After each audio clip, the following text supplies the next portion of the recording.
Baik, selamat siang teman-teman dan Miss Renata. Kami dari kelompok 2 ini mengupdate terkait dengan bagaimana perkembangan kelompok kami mempersiapkan final examination. Jadi untuk apa yang ingin kami sampaikan kepada audiens kami nanti adalah terkait dengan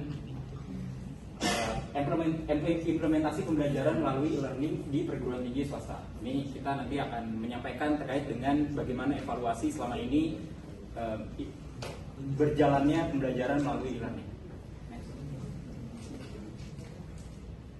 Jadi untuk guest speaker kita ada Pak Tangguh Oktawibowo sebagai dosen UMN yang mengajar beberapa mata kuliah di sini.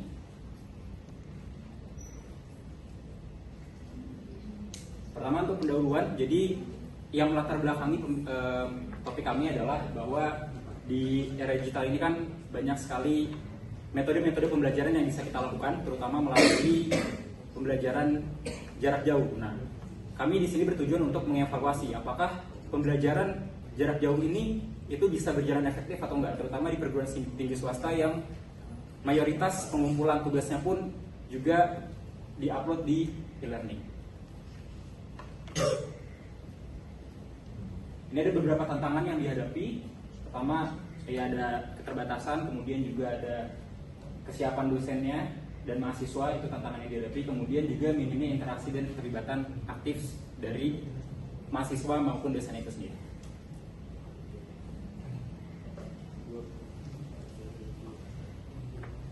Selanjutnya itu ada solusi untuk meningkatkan keterlibatan mahasiswa dalam pembelajaran e-learning ini. Yang pertama itu ada penggunaan metode blended learning. Blended learning itu apa sih? Blended learning itu pembelajaran di mana kita menggabungkan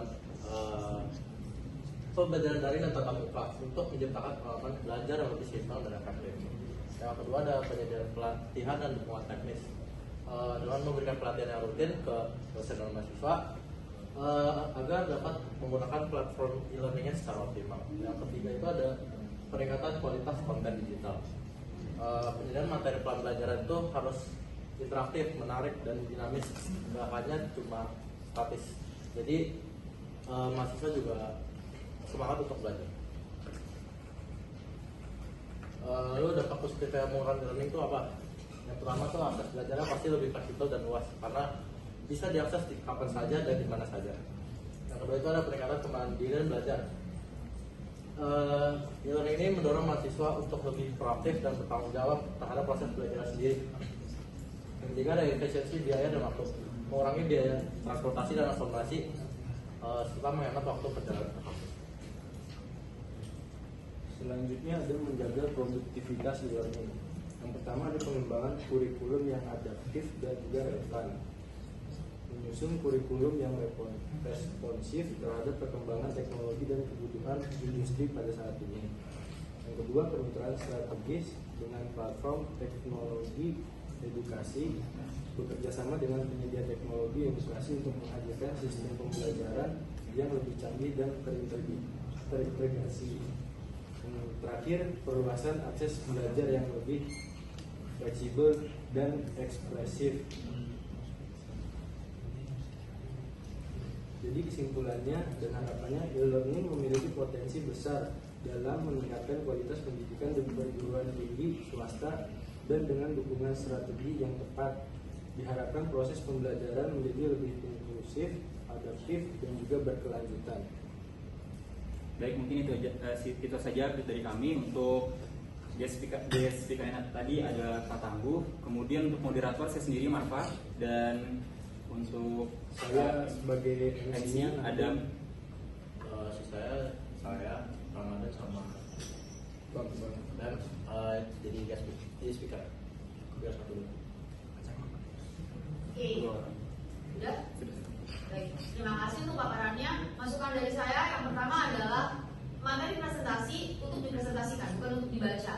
Jadi silakan kurangi kata-kata yang ada di dalam slide presentasinya. Cukup poin-poin yang penting saja. Ingat bahwa 7 poin maksimal, 1 poin maksimal 15 kata.